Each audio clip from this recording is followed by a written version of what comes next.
Asia cup کے اہم ترین match میں بھارتی ٹیم 49 اوور میں 66 رن پر آؤٹ۔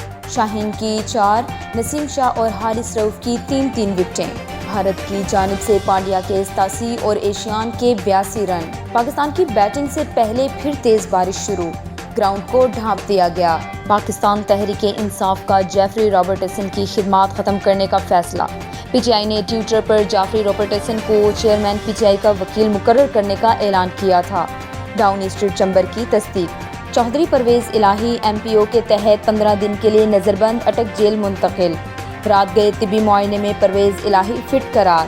اسلام آباد پولیس نے رہائی کے بعد پرویز الہی کو لاہور میں گھر جاتے ہوئے گرفتار کیا تھا۔ پہلے لطیف کھوسہ کو گاڑی سے اتارا۔ پرویز الہی نے مذمت کی تو سادہ لباس اہلکاروں نے انہیں گاڑی سے زبردستی نکالا اور ڈنگا ڈولی کر کے دوسری گاڑی میں ڈال کر لے گئے۔